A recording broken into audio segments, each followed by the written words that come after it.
O Siam Tanaya, Siam and Siates, Yum Squeen Sna, Scott Mishoth Snachum, Kayachton, Scott Mishoth, Tamil, Kayachton, Slewatooth, Tamil, Kayachton, Musqueam, Tamil, Sawasan, Tamil, Stotmoth, Tamil, Onwin Hollowin in Squallowin.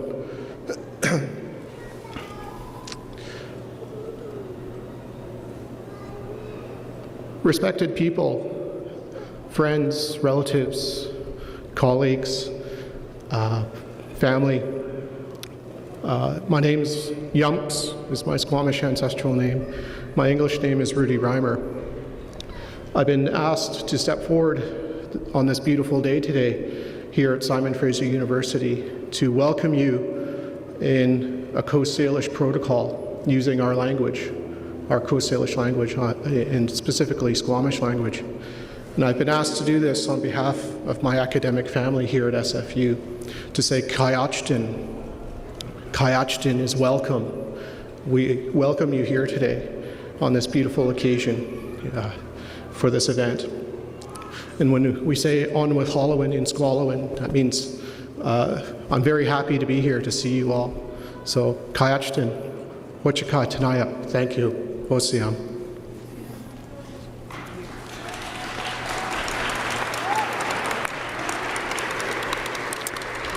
Welcome and a big thank you to Dr. Rudy Reimer, Yumps, a member of the Squamish Nation who shared some words of welcome for us today. I'd like to now invite Mr. Jeffrey McEachern, a fourth-year computer engineering student who will lead us in the singing of O Canada.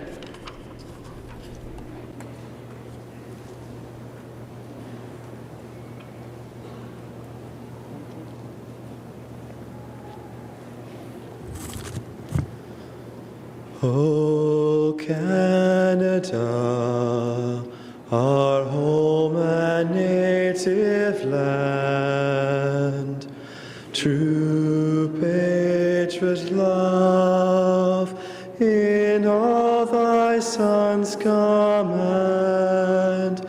With glowing hearts we see thee rise, the true north, strong and free. From far and wide, O Canada, we stand on guard for thee. God keep our land glorious and free. O Canada, we stand on guard for thee. O Canada, we stand on guard for thee.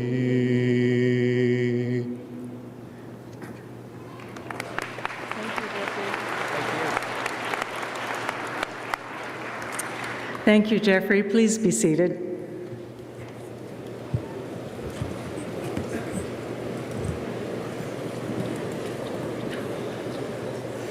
I now declare the October 2012 Convocation assembled for the granting of degrees.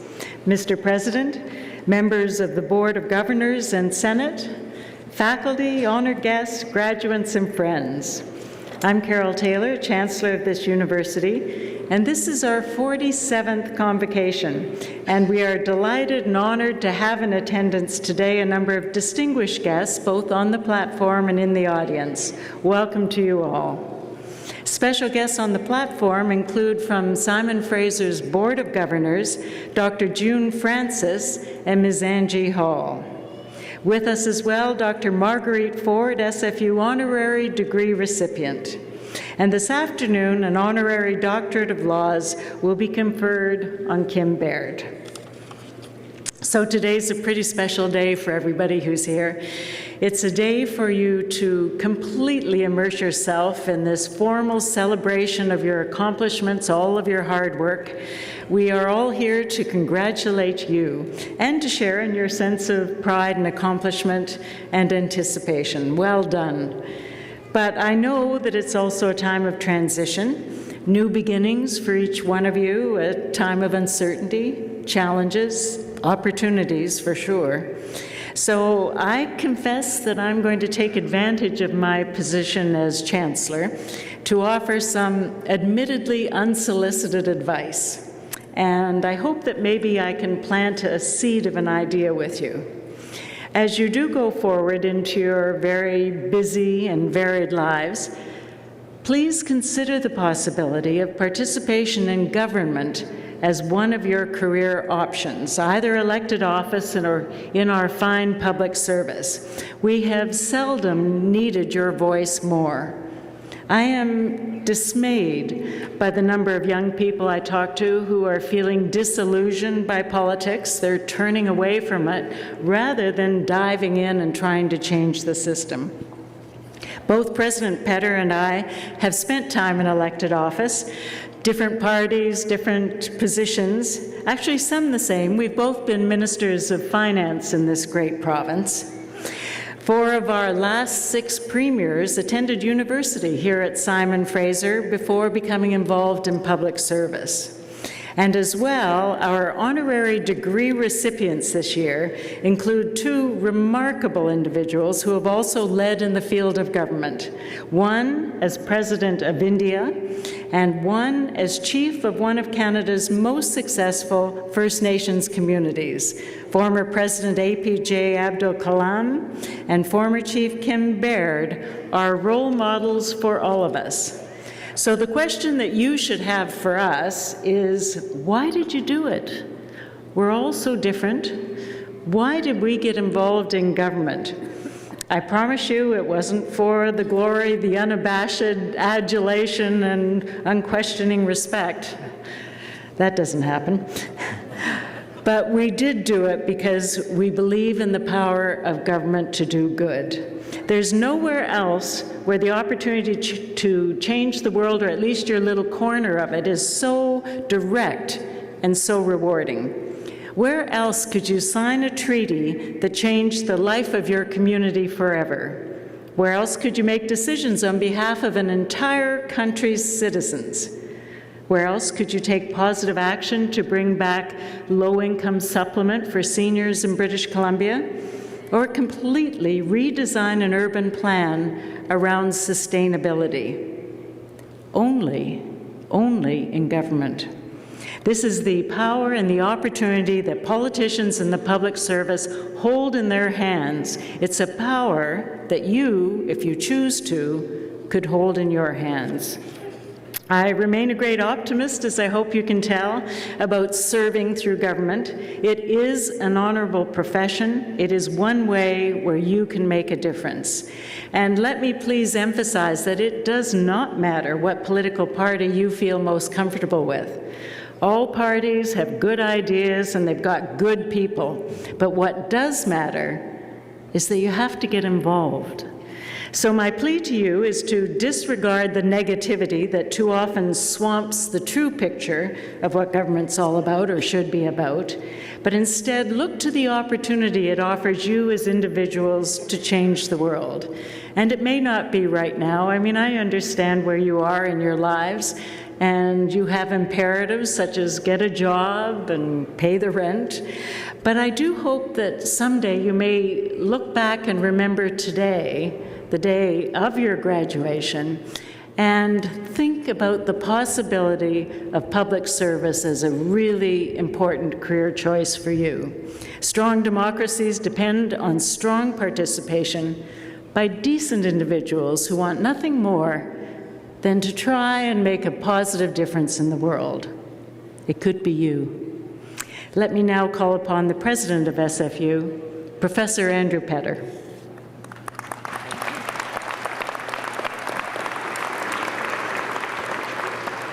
Madam Chancellor, honored guests, members of the Board of Governors and Senate, faculty members, staff, and most especially graduands, families, and friends. It's my privilege to preside at this celebration of your success, this culminating event of your education at Simon Fraser University. We mark this occasion by bestowing upon you the traditional parchment, a piece of paper that provides tangible proof of your efforts, your engagement, and your accomplishments at SFU. I hope you are as proud of that accreditation as we are proud of you. But that certificate is, in a way, the least valuable thing that you take away from this university. The most valuable things are the intangibles. It could be years or even decades before you fully appreciate what those things are. I was reminded of that this summer while on a visit to Vienna, my mother's birthplace. Maureen and I took time out to seek where my mother was educated, the actual building that in the early 1930s was the Vienna Academy of Performing Art and Dance. It's now a university, and the archivist remarkably managed to find my mother's transcript, showing her to be an outstanding student. I wasn't surprised. Having graduated from the Vienna Academy, my mother was accepted into the Tanzgruppe Bodenwiese, the creative dance company that at the time was the toast of Europe. It was while touring with Bodenwiese that she met my father at a party in London. That meeting changed her life. Well smitten, my father followed my mother to Vienna, where they married and lived in a small apartment until the Anschluss, the annexation of Austria by the Nazis in 1938. This was a traumatic time for Europeans, but no more so than for Jews like my mother. Had she remained in Austria, there can be little doubt as to her fate. But thanks to my father's citizenship, she and her parents were able to gain entry to England and subsequently to Canada, where they began a new life. Now, as much as I credit my father's role in her escape, it occurred to me as I held my mother's transcript in my hands that in a fundamental way, it was her education that saved her. It was the work she did, the lessons she learned, the connections she made at the Vienna Academy that enabled her to grow, to travel, and to be in London for that fortuitous connection with my father, a connection that saved her life and the lives of my grandparents. Now, this may seem a dramatic example. It is. And I pray that you and I are spared such drama in our own lives. But consider the lessons of my mother's experience. First, and most obviously, you cannot possibly anticipate the doors of opportunity that education will unlock in your future. And second, as my mother might have noted, leaving Austria with little more than the clothes on her back, education is something that never leaves you. In a world where we have come to put so much store in material wealth, it is education that has the greatest capacity to enrich us as individuals and as citizens. It's no surprise then that as my mother settled in Canada and established herself as a dance teacher, helping to support the family, she maintained an unwavering reverence for education. She never missed an opportunity to extol its virtues or to support her children and grandchildren in our studies. She always regarded education as the most important gift that a society can bestow upon its citizens, and the most valuable asset that an individual can acquire. At the same time, she recognized that an education, by its very nature, is incomplete. A great education is not an endpoint, it's a beginning, a stepping stone on the path to a more fulfilling and productive life.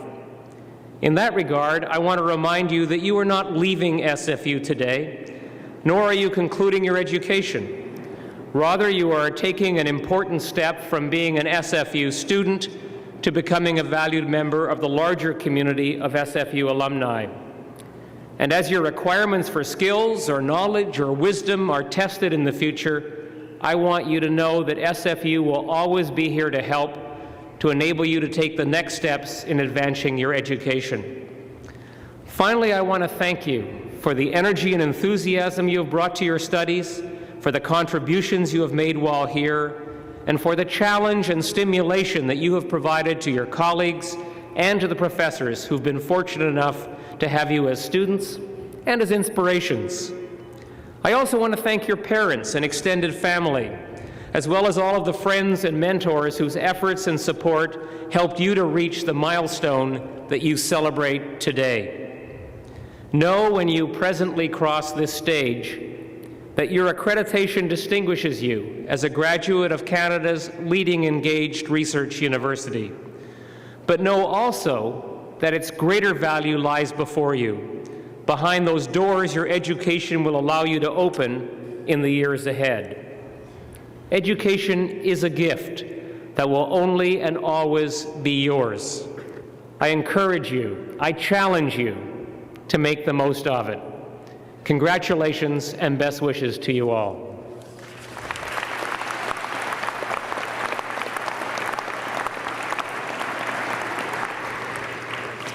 SFU's honorary degree is the very highest honor conferred by the university. Honorary degrees are awarded to distinguished individuals in recognition of their scholarly, scientific, or artistic achievement, or in recognition of exceptional contribution to the public good through professional or philanthropic activity. Honorary degree recipients' achievements celebrate this university's values, and they serve as an inspiration and role model to our students, graduates, to our entire community. The honorary degree this afternoon will now be conferred. To present the honorary degree candidate, Ms. Kim Baird, I'm pleased to welcome Professor Doug MacArthur. Professor MacArthur is a professor in the School of Public Policy and has been with that school since its founding in 2003. Professor MacArthur.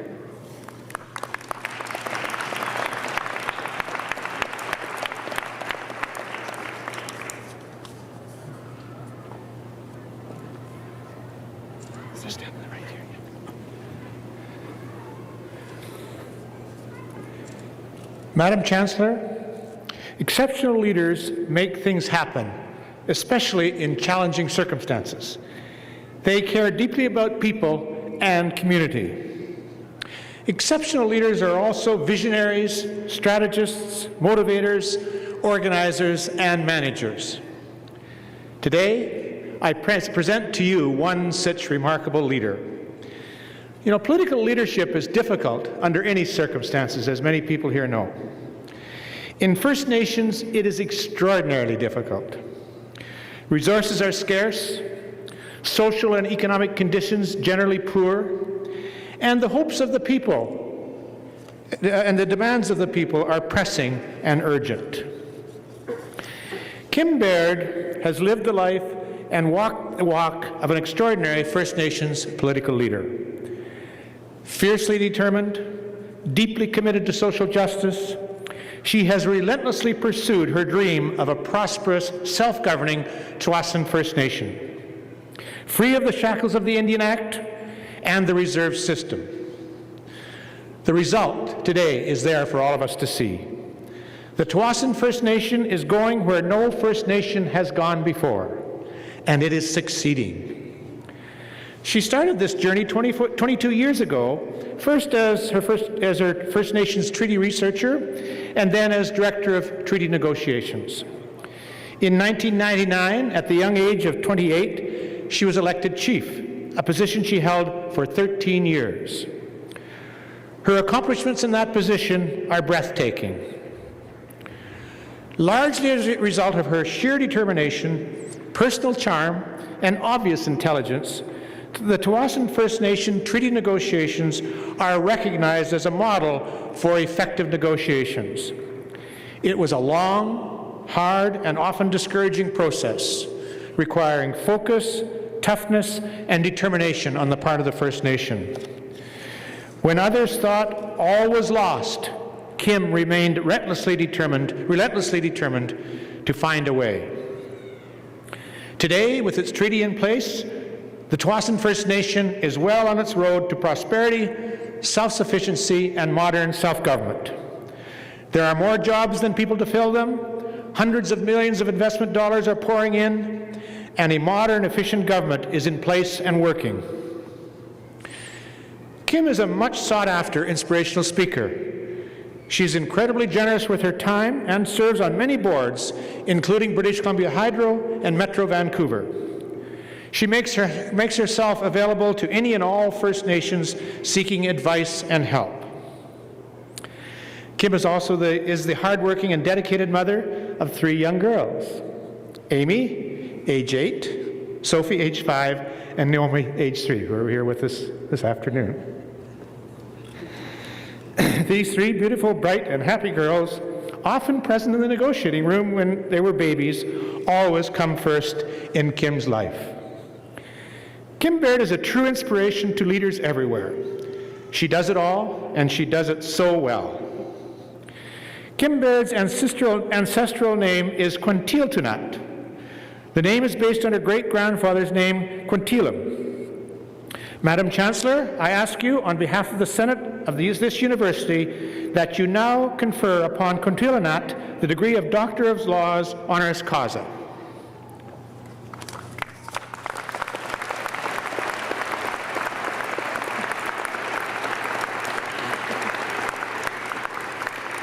Kim Baird, by virtue of the authority vested in me and in the Senate of this university, I hereby admit you to the degree of Doctor of Laws honoris causa. Dr. Baird will be hooded by Dr. John Driver, our Vice President Academic, and Dr. Kate Ross, Registrar. Here comes your hood.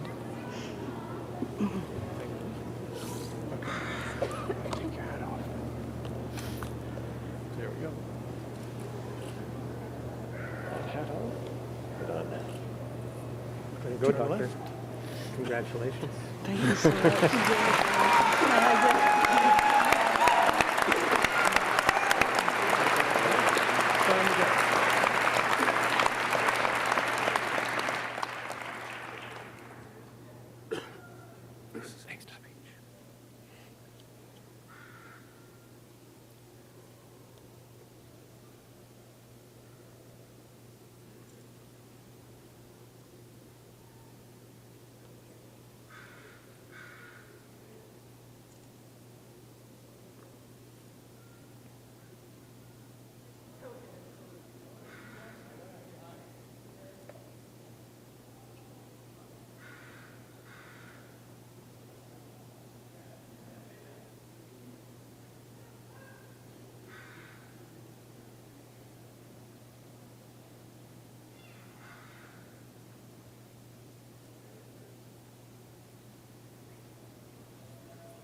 It is with great pleasure that I now call on Dr. Kim Baird for her convocation address. Dr. Baird.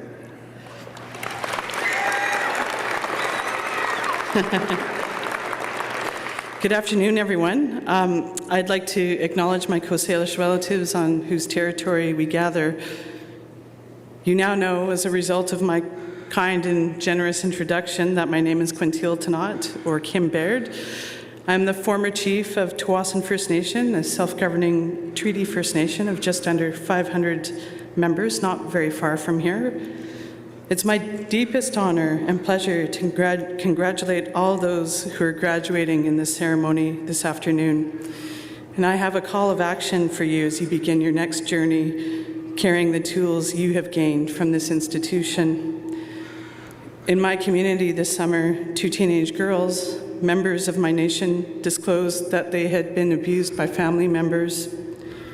These disclosures represent the complexities of what my community is going through, where the impacts of colonization and residential school have led to multi-generational problems of violence, dependency, and other social problems. In my mind, what is more compelling about this story is the fact that these disclosures are starting to come out. The violence that has been occurring behind closed doors in many of our homes was so common that it had become normalized behavior and something no one hardly ever talked about, yet everyone knew things like this were happening. And why are they coming out now?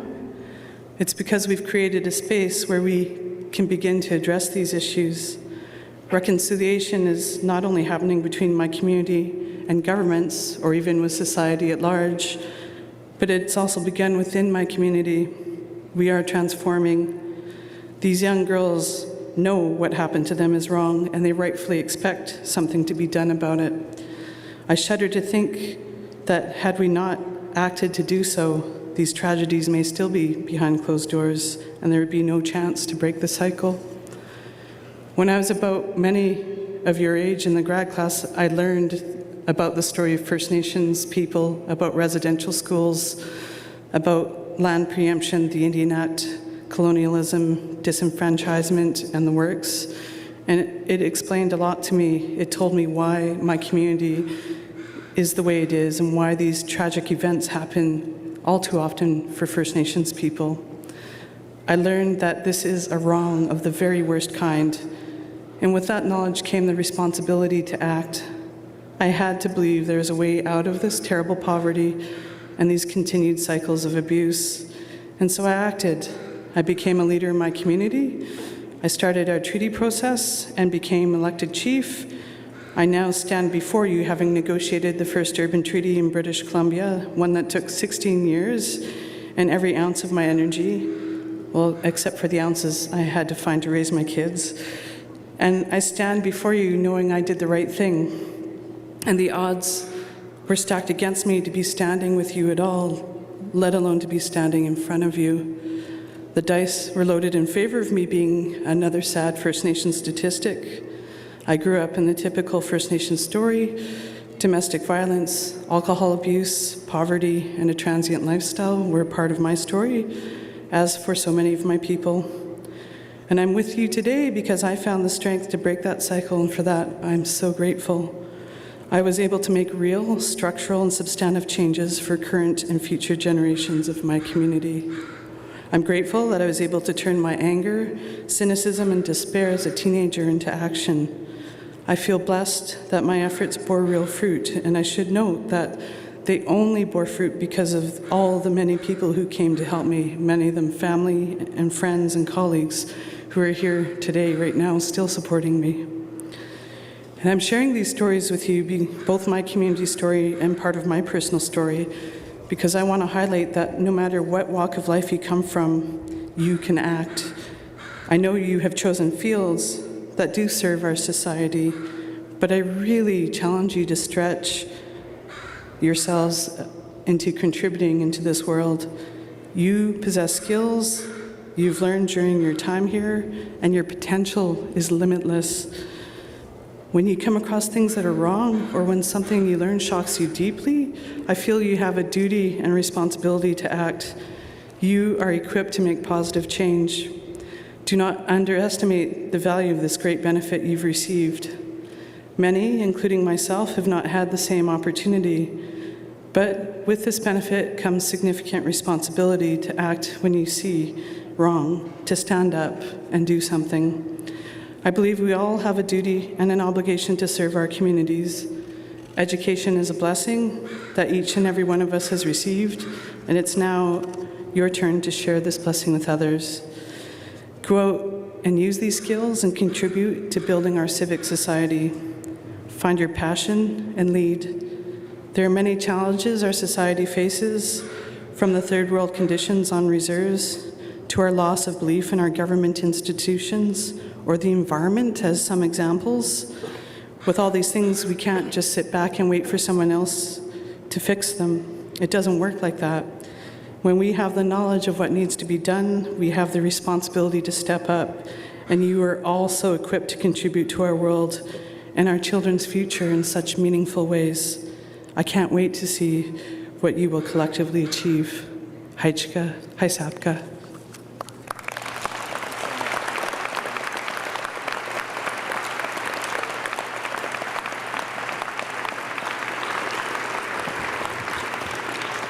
Thank you, Dr. Baird, for that poignant and inspirational address. Ladies and gentlemen, as part of the ceremony, the Alumni Association will present a Simon Fraser University alumni pin to the graduates as they leave the stage. Our alumni are an important part of Simon Fraser University's community, and we are pleased that the symbolic presentation will launch them on their new role as alumni of SFU. Mr. Kelvin Redvers received his Bachelor of Fine Arts in Film in 2010 and was the Shrum Gold Medal recipient that year. He is currently an award-winning journalist and producer on CTV's Aboriginal news magazine show First Story. He's also an independent filmmaker and has just returned from the Toronto International Film Festival, where his film, The Dancing Cop, was received with great acclaim. I invite Mr. Redvers to the lectern to bring greetings to the graduands.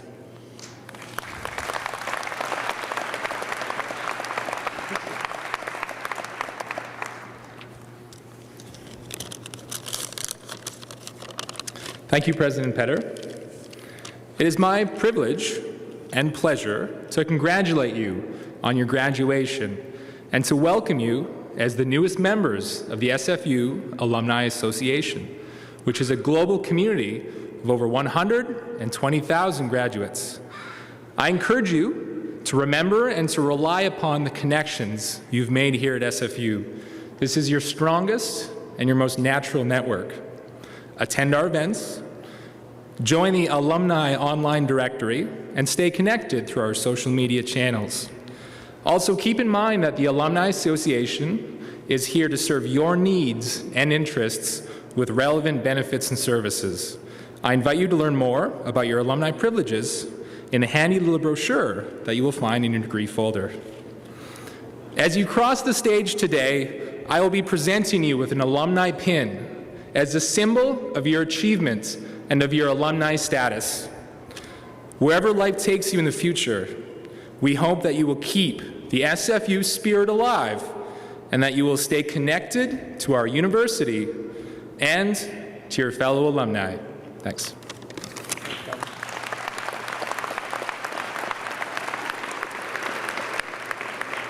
Thank you, Kelvin. Before the graduands are presented individually to the Chancellor, Mr. Steve Cardwell, a member of the graduating class, will address Convocation. Steve Cardwell is Superintendent and CEO for the Vancouver School District.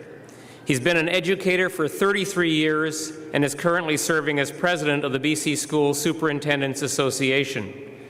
He is also a Director on the Board for Science World and serves on the BC Technology, Education and Careers Council, as well as being an adjunct professor at UBC. Mr. Cardwell is known for his valuing of ethical leadership and responsibility, building and fostering strong working relationships, and ensuring equity and inclusion for all students. His areas of interest include student engagement in school and the need to listen to the voices of students in our education system. Mr. Cardwell, soon to be Dr. Cardwell, will be graduating today with a Doctor of Education in the Faculty of Education, an exemplar of lifelong learning. It's my pleasure to call upon Mr. Steve Cardwell to give the address on behalf of the graduating class. Steve Cardwell.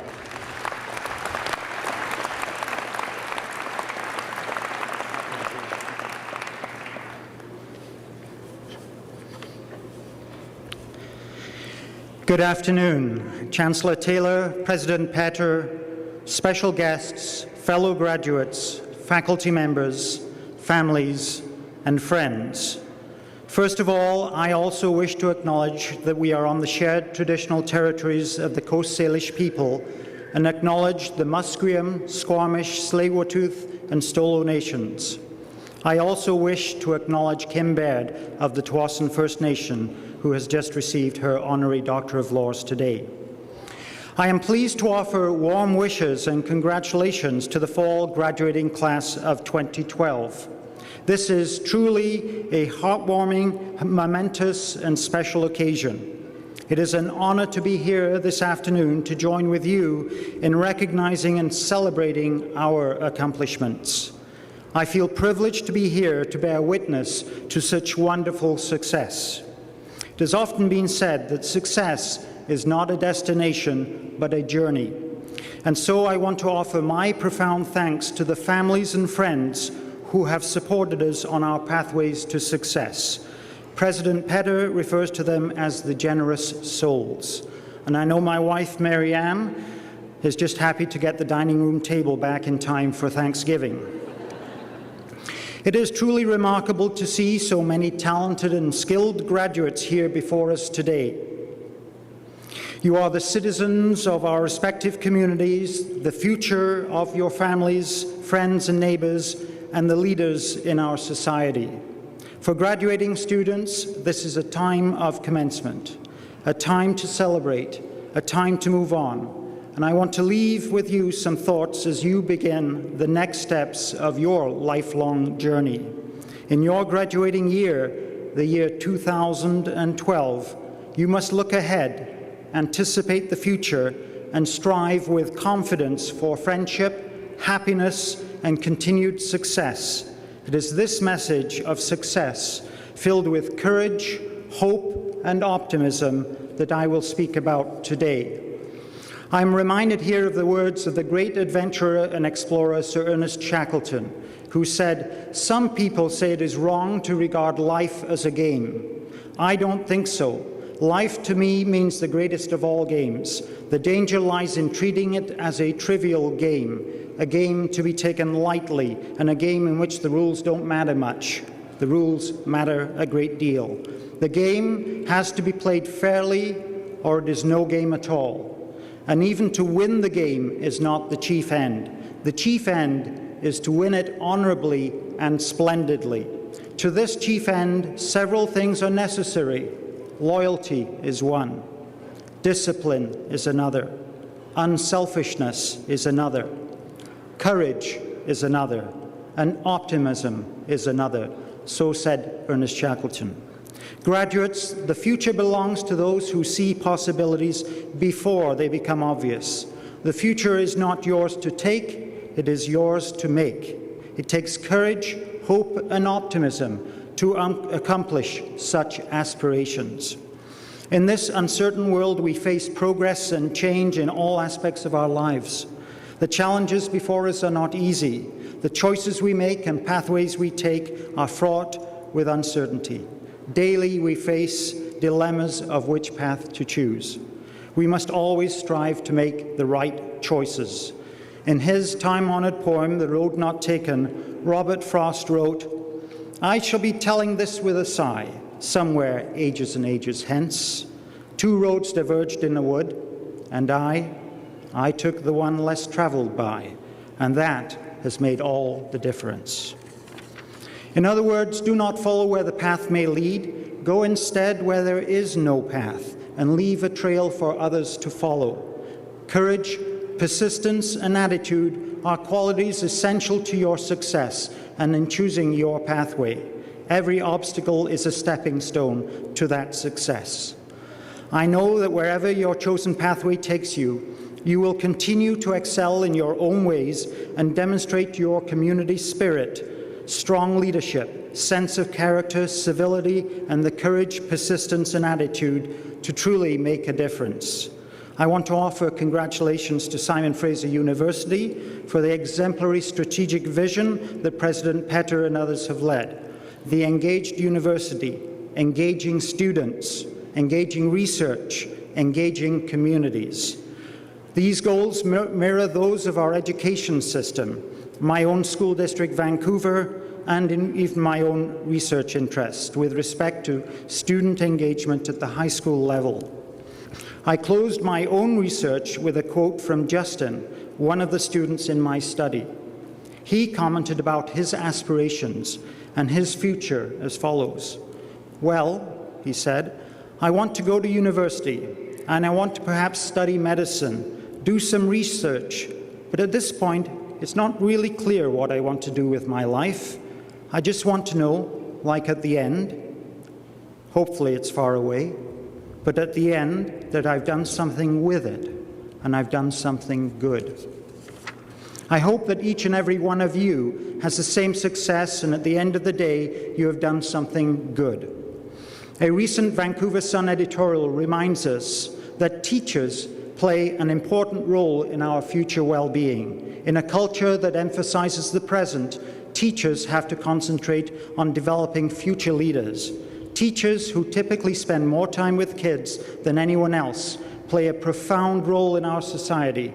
Indeed, teaching is the one profession that truly stands outside of time, that is capable not of predicting the future, but of creating it. This often goes unacknowledged, as does the importance and inestimable value of teachers.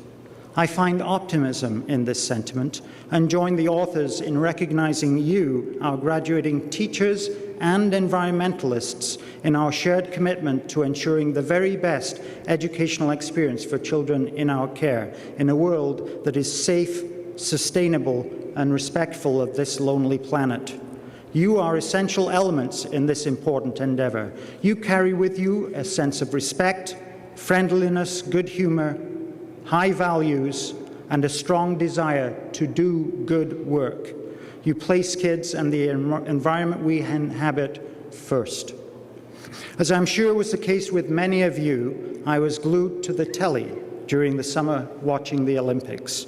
I was inspired by the triumphs, personal bests, and exceptional achievements of our Canadian athletes and others from around the world. But it wasn't the number of medals or the rankings that so moved me. It was the amazing individual efforts undertaken in the face of supreme competition and extreme adversity.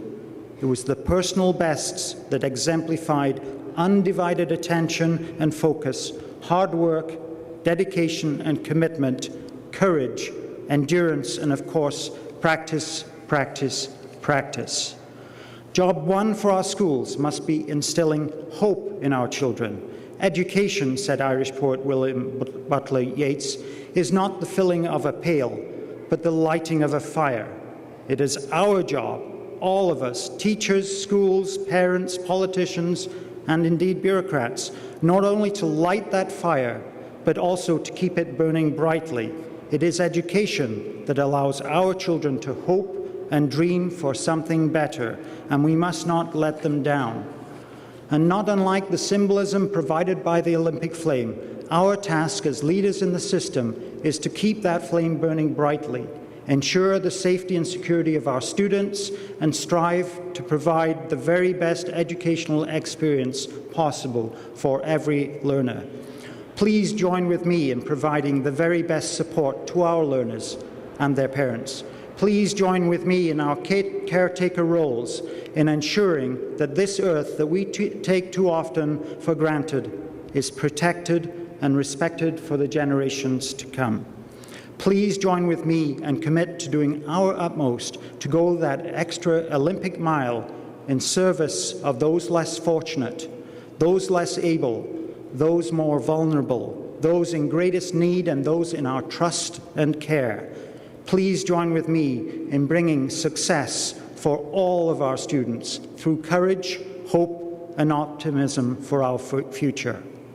And so it is with these thoughts that I wish you all the very best on your journey forward and into the future as you seek your ways to ensure that every child has the opportunity to be successful and to become caring, socially responsible young citizens. As my young student Justin suggested, make sure that at the end of the day, yes, at the end of the day, that you have done something good. Good luck and congratulations to the graduating class of 2012, and may the force be with you. Thank you.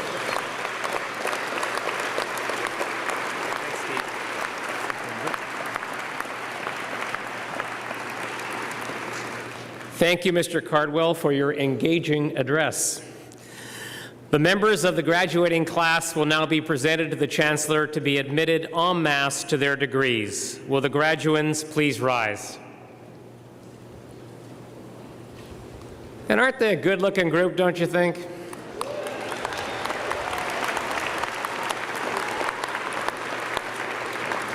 Madam Chancellor, I present to you those scholars who have fulfilled the statutory requirements laid down by the Senate of this university and request that you confer upon each one the degree for which she or he is now recommended.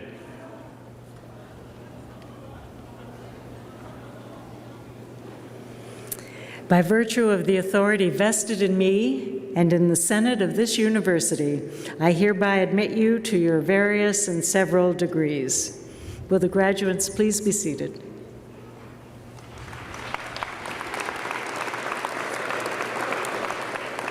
The members of the graduating class will now be presented individually to the Chancellor.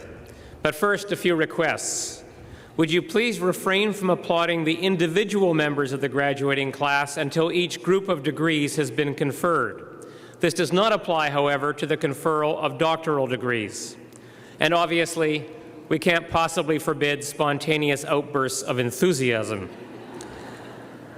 We wouldn't even try. As a courtesy to others, please remain seated until the conclusion of the ceremony, and would the graduates please return to your seats following the receipt of your degrees. The degrees in the Faculty of Education and the Faculty of Environment will now be conferred. Madam Chancellor, the Associate Dean of Graduate Studies, Peter Liljedahl, will announce the names of the students earning graduate degrees. Madam Chancellor, I have the honor of presenting the graduates of the degree of Doctor of Philosophy in the Faculty of Education. The graduates will be hooded by Dr. Chris Magnuson, Dean of the Faculty of Education.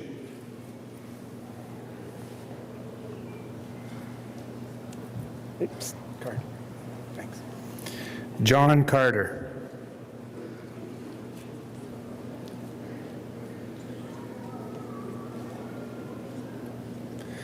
Dr. Carter was supervised by Dr. Haesoon Bai.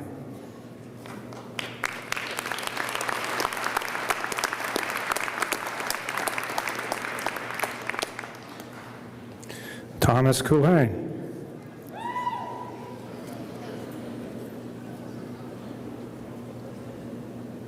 Dr. Kulhane was supervised by Dr. Haesoon Bai.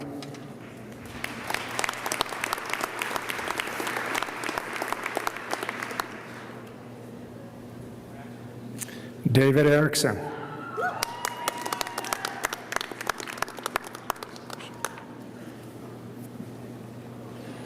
Dr. Erickson was supervised by Dr. Yaroslav Senishin.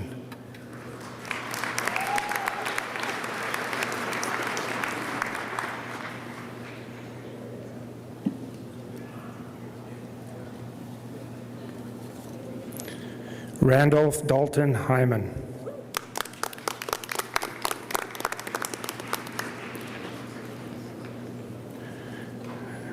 Dr. Hyman was supervised by Dr. Yaroslav Senishin.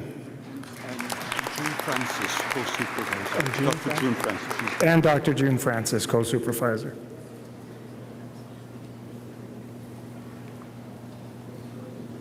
Brian Story.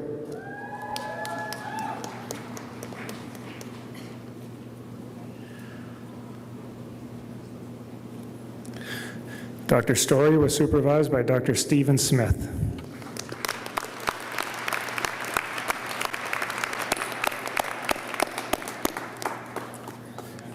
Madam Chancellor, I have the honor of presenting the graduates of the degree of Doctor of Education in the Faculty of Education. The graduates will be hooded by Dr. Chris Magnuson, Dean of the Faculty of Education.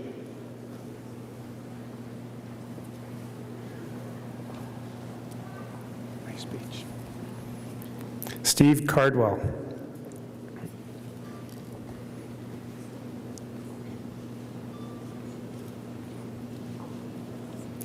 Dr. Cardwell was supervised by Dr. Milt McLaren.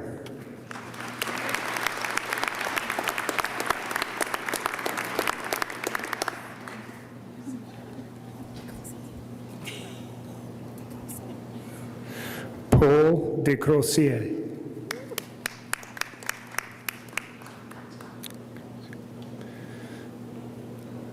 Dr. Descrozier was supervised by Dr. Cécile Sabatier.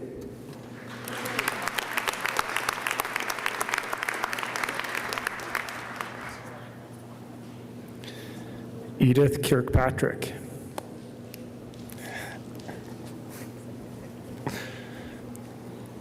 Dr. Kirkpatrick was supervised by Dr. Jeff Maddock Jones.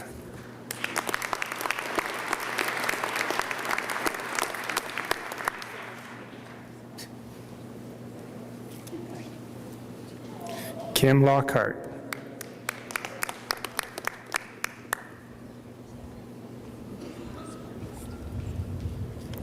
Dr. Lockhart was supervised by Dr. Marianne Jacquette.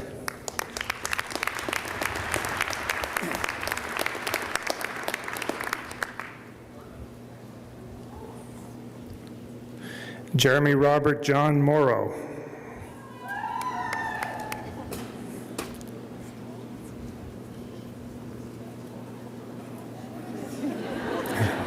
Dr. Morrow was supervised by Dr. Milt McLaren.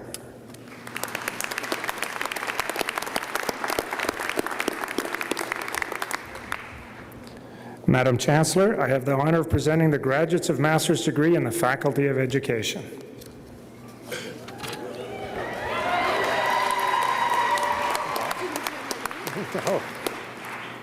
Danica Matheson. Amanda Megan, my fan Wardrop.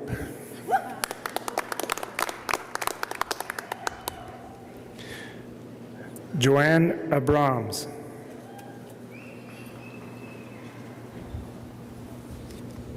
Linda Alexander.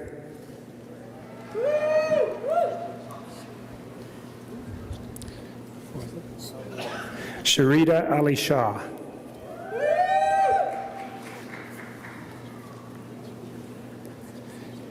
Ibtihal Al-Rashid.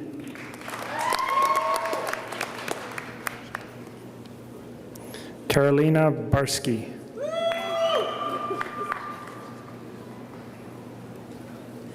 Christina Bartko.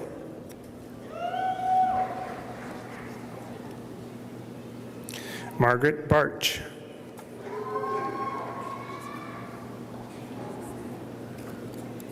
Michelle Bevan.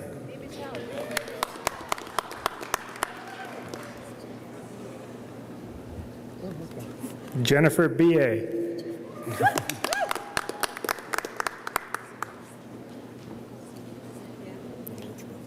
Okay. Manoj Kumar Govardhan Bhakta.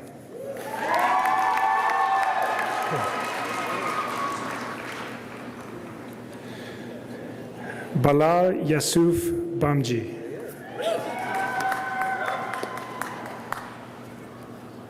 Stephanie Boileau.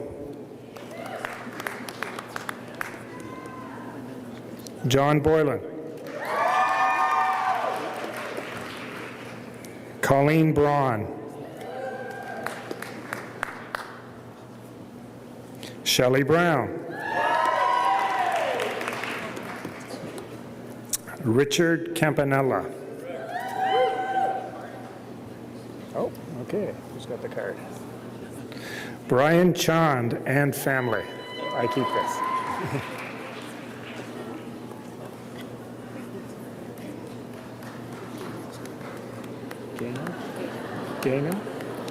Gaina Charnock.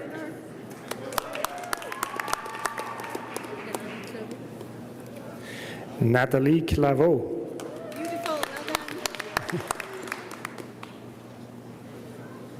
Brianna Collis.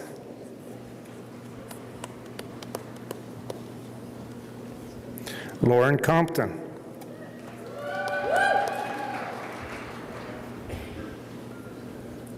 Cassidy Conkin.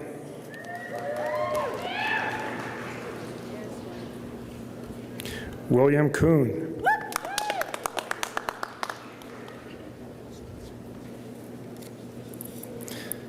Claire Cullen.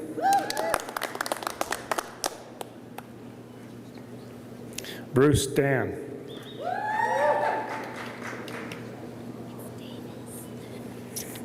Sandra Lynn Davis.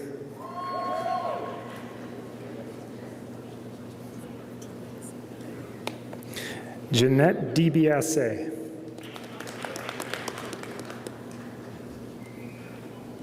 Susan Diedrich.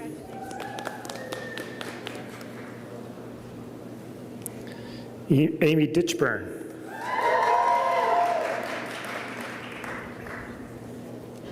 Angela Dodd.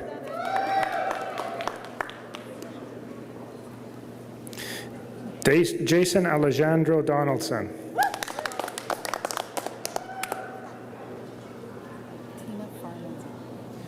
Tina Farmelo.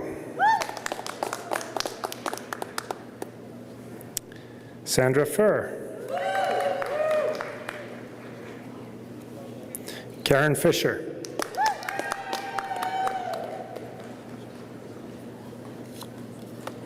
Tamara Franson.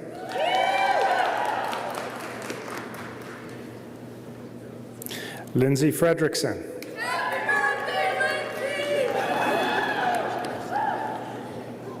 Melanie Friesen.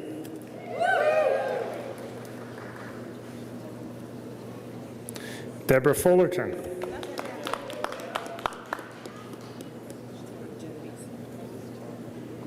Tanya Genovese.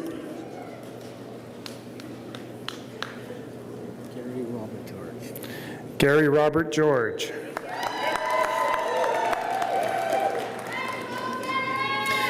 Elizabeth Goodger.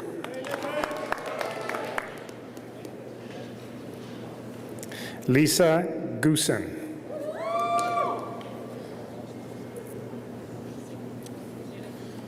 Sarah Graham.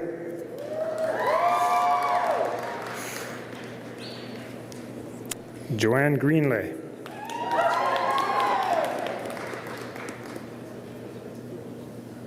Savine Greenwald.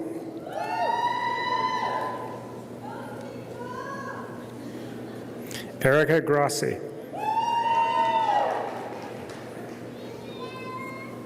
Michael Hare.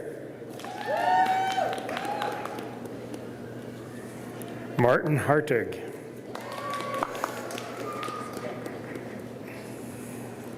Kristen Hemming.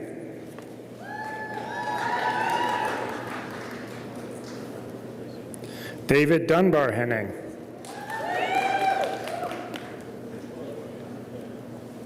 Candy Ho.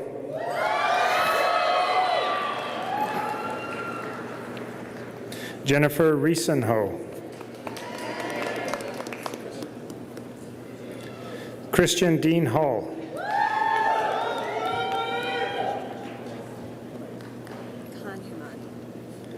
You don't want me to read the first name? You do or don't? Rumana Khan Hamani.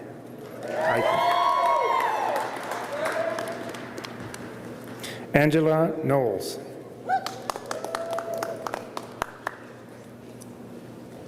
Calliope Kolias.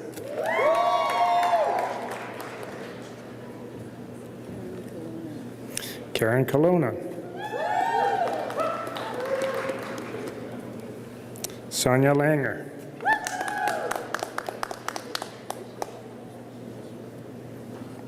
Jun Lee.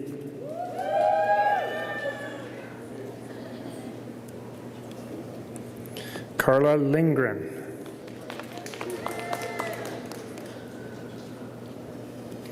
Douglas Litke.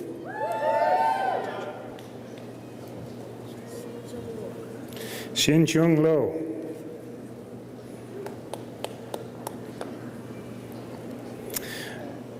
Julie Margaret Lowland.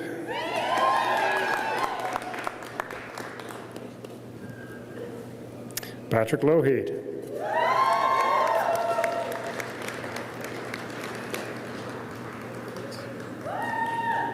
Vesna Malkovich.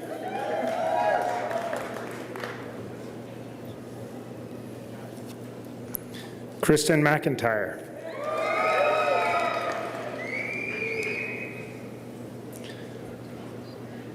Melody McKiernan. Bryce Miller.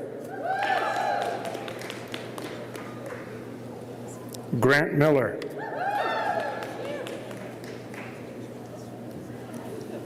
Shelley Moore.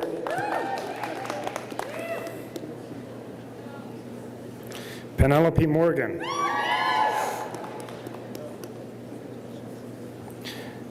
Lisa Nasato.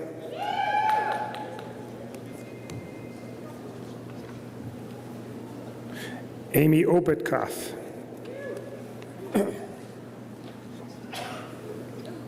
Mayumi Oka.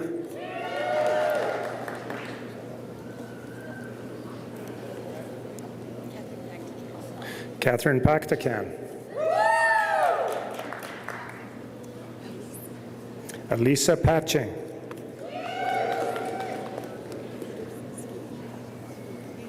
Lisa Peterson-Skeen.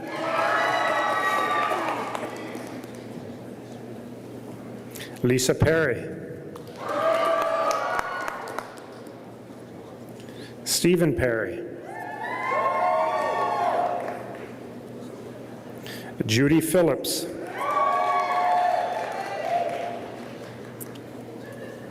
Claudia Pixton. Emily Pittman.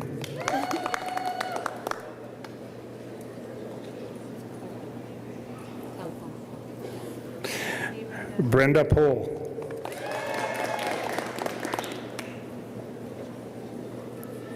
Kirandeep Rai. Jessica Reevely. Kelly Robinson. Susan Robinson.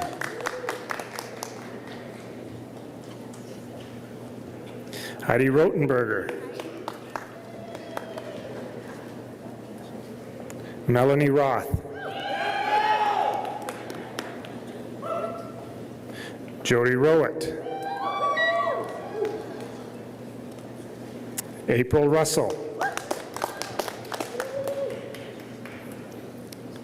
Sandra Salvati.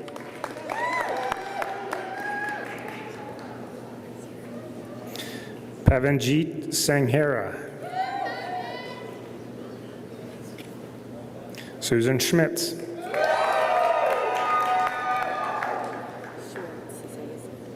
Cheryl Schwartz.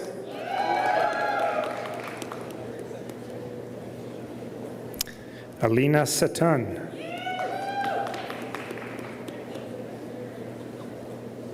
Dorothy Shaw.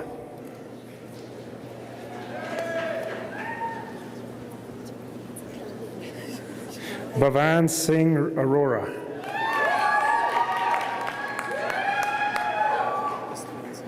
Ishtvan Sitar. Mark Smith.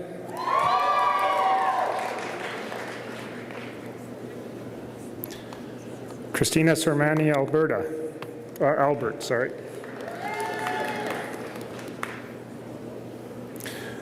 Laura Spindlove. Shannon Sterling.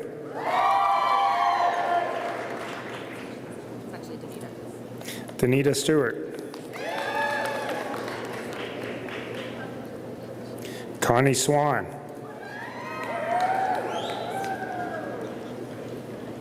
Lynn Swift.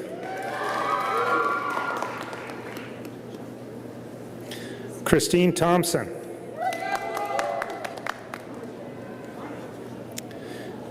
Megan Unger.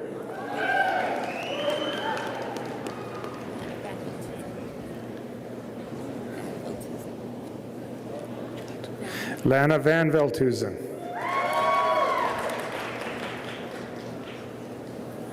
Megan Volama.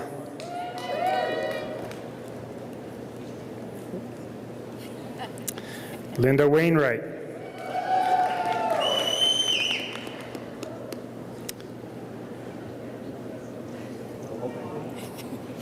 Colleen Waldegger.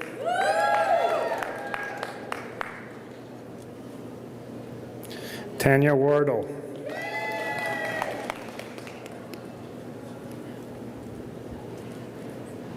Shannon Wardroper.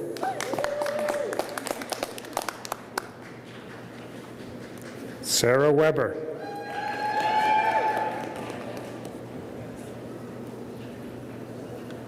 Terry Ann Wilson McKenzie. Bridget Clark Witzerman. Heidi Joy Wood.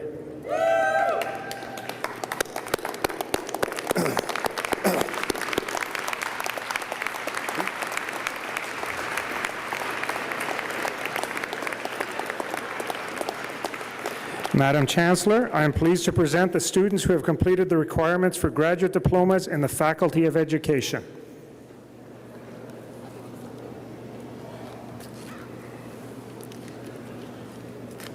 Jasbinder Cruz.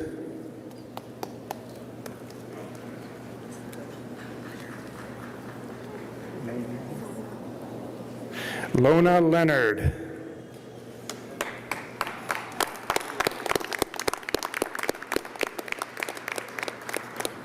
Madam Chancellor, I have the honor of presenting the graduates of master's degrees in the Faculty of Environment.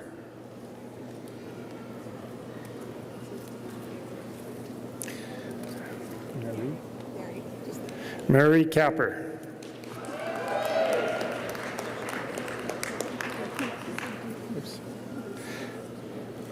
Sandra DeLezen.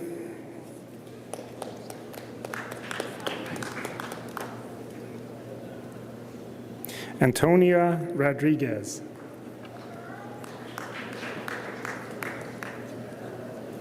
David Angus.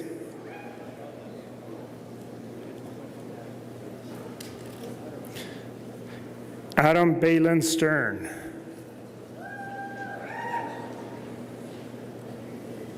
Jordan Benner.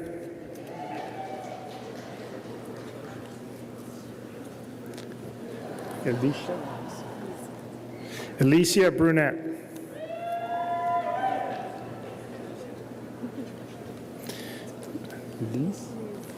Lise Galland.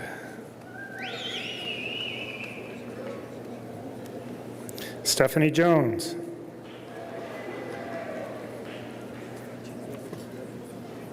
David Kiobe.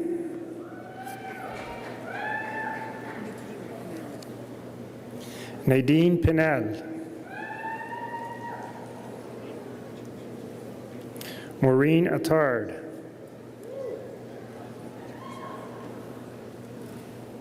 Ryan Bradley.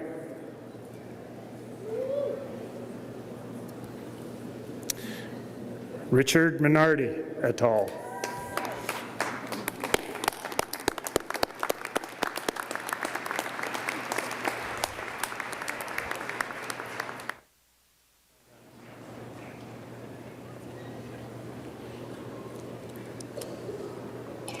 Madam Chancellor, the Dean of the Faculty of Education, Dr. Chris Magnuson, will announce the names of the students earning degrees in his faculty. Madam Chancellor, I have the honor of presenting the graduates of the degree of Bachelor of Education in the Faculty of Education.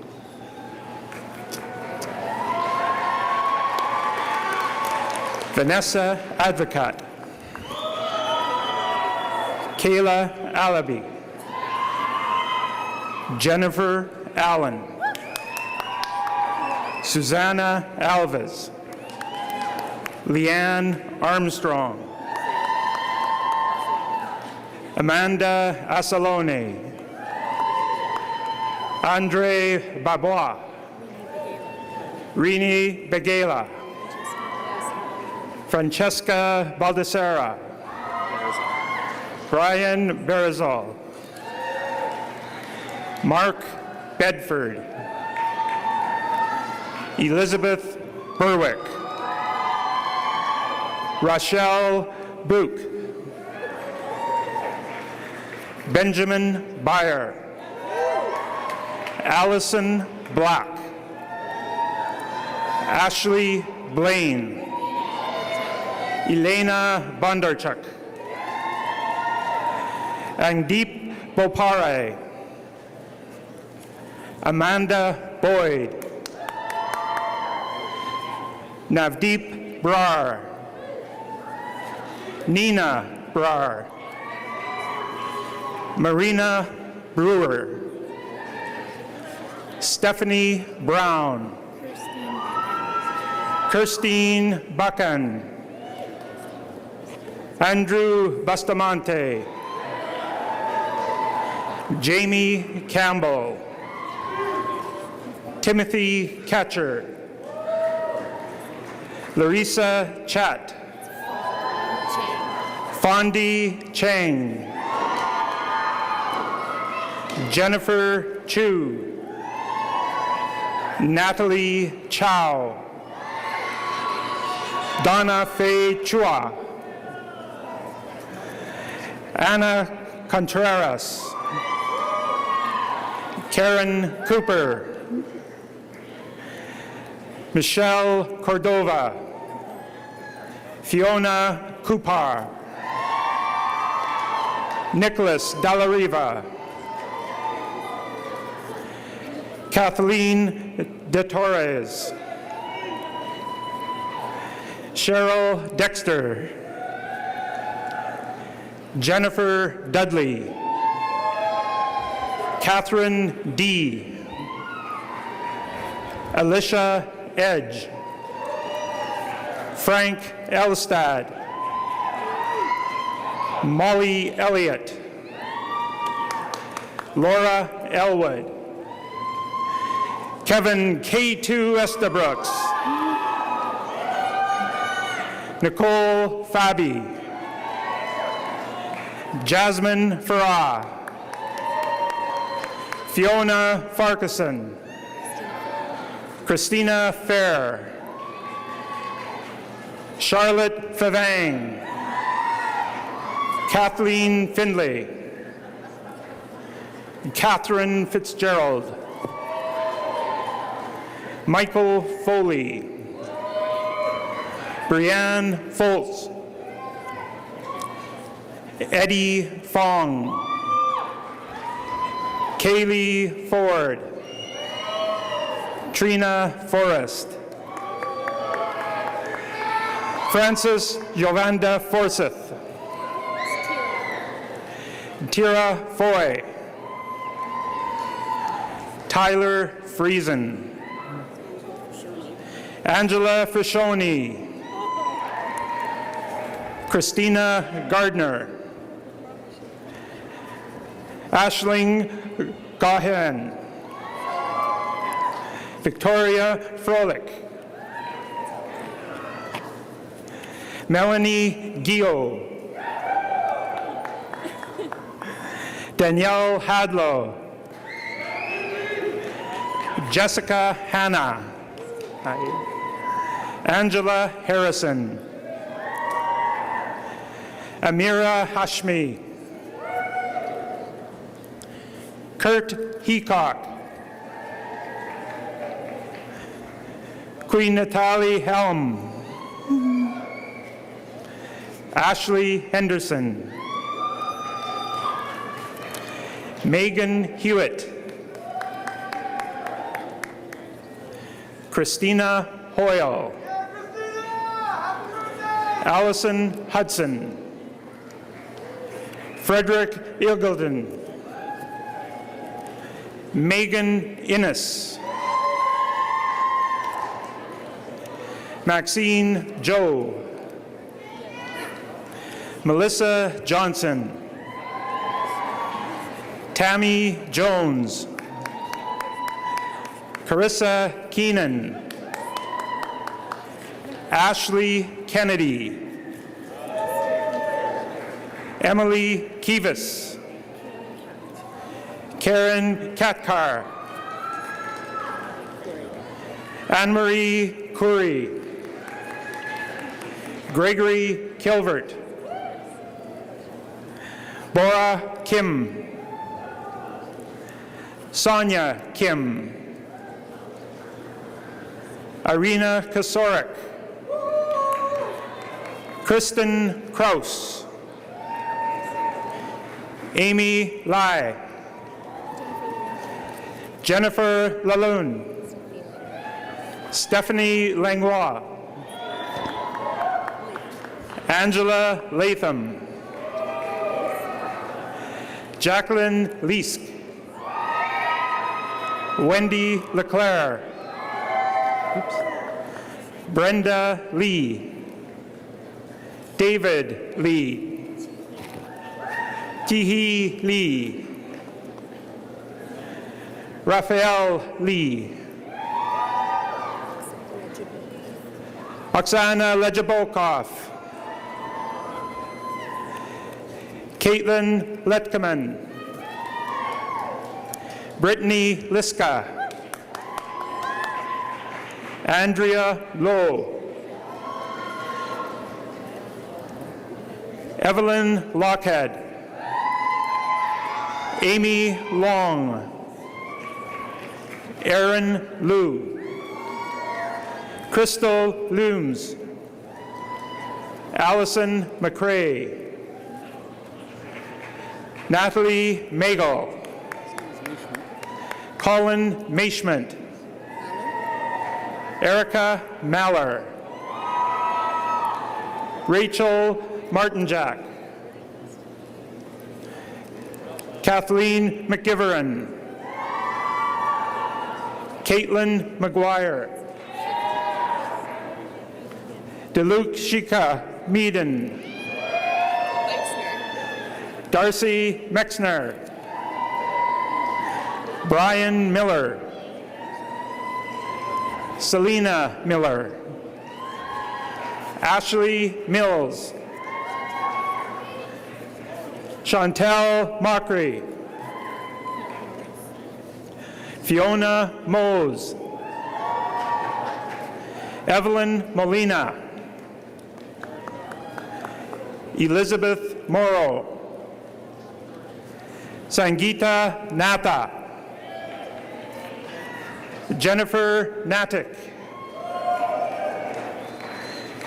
Christina Norman.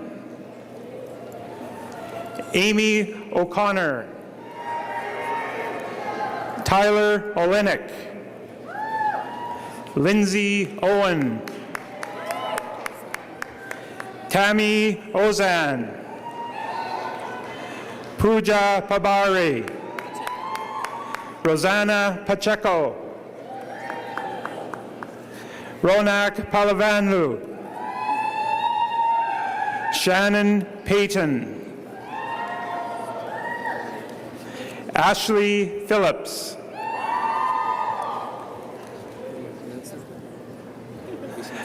Oliver Podvisotsky. Ashley Prasad. Kate Prefontaine. Alicia Preston. Tara Preston. Lauren Reed. Jennifer Riego. Jazz Roblero. Adama Romano. Liana Rostron. Stephanie Sagmoan. Michelle Sam. Anup Sangha. Jivan Sanghira. Giorgio Santoro. Fatima Shahab. Nitu Sharma. Christina Sidhu. Santip Sidhu. Beverly So. Corrine Spring. Jessica Steiner. Brittany Swanson. Monica Tang. Zara Tavangar. Patrick Taylor. Jose Taran. Zoel Thibault. Sarah Thorne. Laura Tamalti. Kushwant Appel. Aaron Van Zeitveld. Kayla Vanderhorst. Thomas Vanderhorst. Thea Van Zandwick. Carrie Wan. Kelly West. David Wicks. Kitty Wong. Sylvia Wong. Susanna Wright. Lacey Yurden. Aileen Yoon. Maria Zapponi.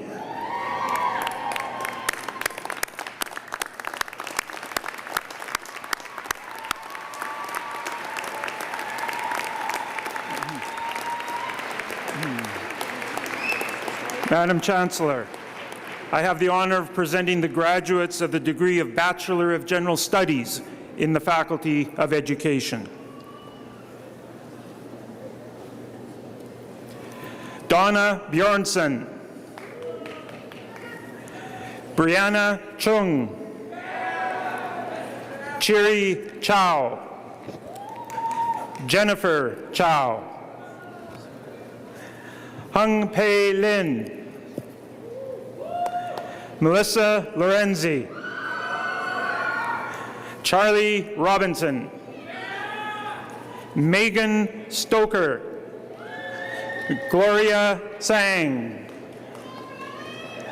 Nurani Virani, Janessa Zahler, Wanwan Zeng,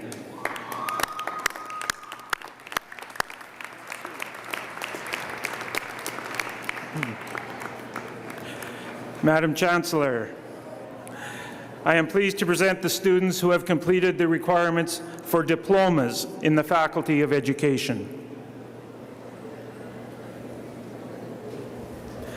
Robin Hickman,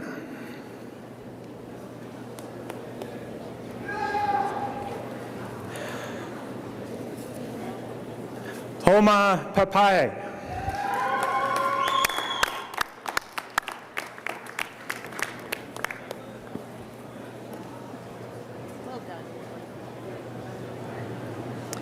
Madam Chancellor, the Dean of the Faculty of Environment, Dr. John Pierce, will announce the names of the students earning degrees in his faculty.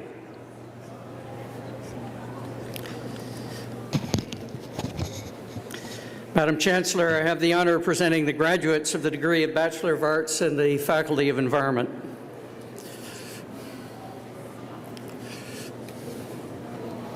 Alexandra Abdella, Suzanne Bell, Kelsey Brick, Nicholas Byrne, Stacy Cassidy, Amos Chow, Tommy Dieppe, Aaron Fiffick, Susanna Forbes, Joseph Franco, Evan Hardy, Corey Hartley, Samantha Hopkins,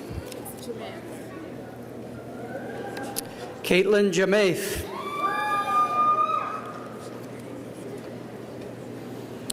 Larissa Kaminsky,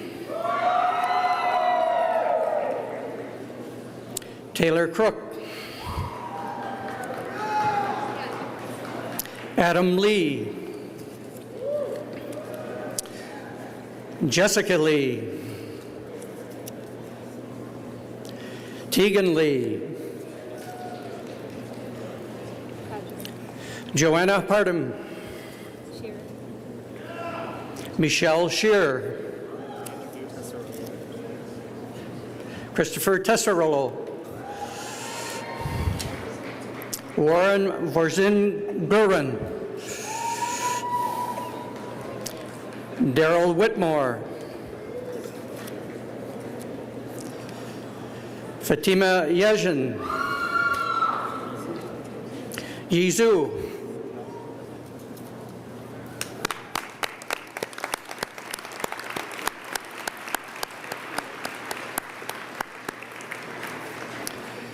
Madam Chancellor, I have the honor of presenting the graduates of the degree of Bachelor of Science in the Faculty of Environment.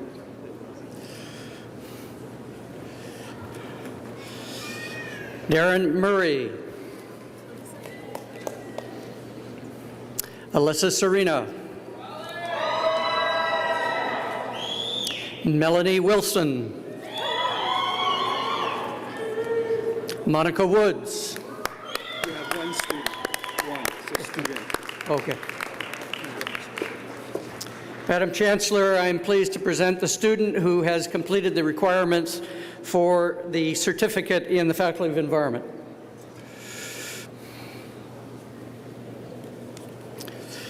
Catherine Parsons.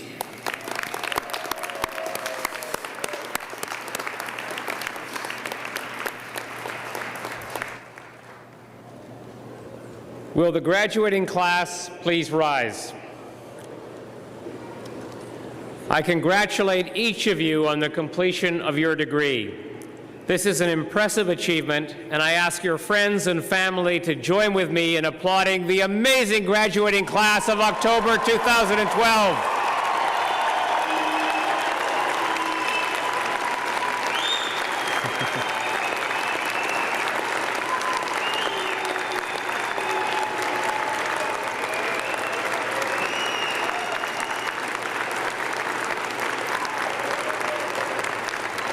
Now, let's not forget who got you here, so I'm now going to invite the members of the graduating class to reciprocate by applauding your family, friends, faculty, staff, indeed all those who helped you to reach your goal.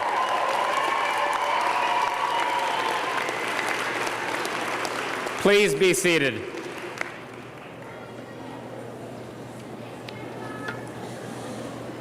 And congratulations once again to each one of you. So much work and effort and time, and it's a wonderful day to celebrate. This does complete the formal awarding of degrees, although I think by the sounds of it, there are going to be lots of parties. Some graduates who were recommended by the Senate for degrees today were unfortunately unable to be with us, so their names were not read out. However, I now formally admit them to the appropriate degrees as shown in the program. I have just a couple of thank yous. Most important of all is to you for joining us and sharing this very special occasion. Thank you for coming. And to our many volunteer staff and faculty members, they've been coordinated by student services and the ceremonies and the events offices. It's just been a great week and a great job. Thank you all. And finally, to the members of our six-time world champion Simon Fraser University Pipe Band for their special contribution to Convocation.